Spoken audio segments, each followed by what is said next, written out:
Do you find yourself feeling guilty when you take time out of your day, even though you're working for yourself and in theory you have full autonomy over when and how you're going to work?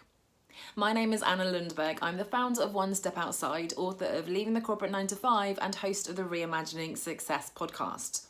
And I talk a lot about leaving the 9 to 5 in the sense of leaving that corporate full-time job to work for yourself, to freelance, to start a business. However, I find that a lot of people I work with, and certainly I myself, have stuck pretty religiously to that very Monday to Friday 9 to 5 rigid routine that was what we were trying to escape in the first place. And I think it's very deeply entrenched, ingrained in our psyche. And of course, society functions more or less on that basis. Schools are Monday to Friday, our partners, our colleagues are Monday to Friday, even if we ourselves have broken free of that. So the danger is that we recreate the same structures, the same routines that we were actually trying to escape in the first place. So the 9 to 5 came in a good way from having worked too many hours, 16-hour days, 100-hour weeks in the factories when artificial lighting came and suddenly the workers could work far too many hours and that wasn't healthy. 40-hour work week seemed like a good thing at the time, but even John Maynard Keynes in fact predicted that we should be working less overtime, not more, because of technology. Technology should make us more efficient, more effective, and so we should be able to reduce our hours. I think he said 15 hours a week. We of course have Tim Ferriss talking around the 4-hour work week as well, which perhaps is a little extreme.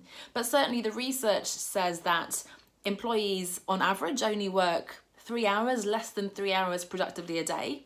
We all have different body clocks, so some people are night owls, some people are early birds, and yet somehow we're still asked to commute back and forth within the same exact time zones, even if, by the way, we're working with, let's say, Asia or America if we're in Europe, and that of course shifts our working day as well.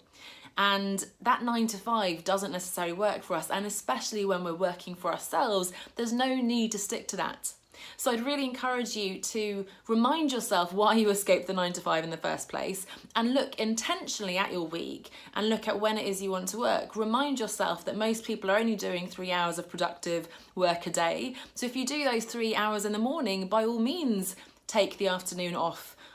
Do exercise, do something fun, pick your kids up from school, whatever it is you want to do or have to do, and try to let go of that guilt.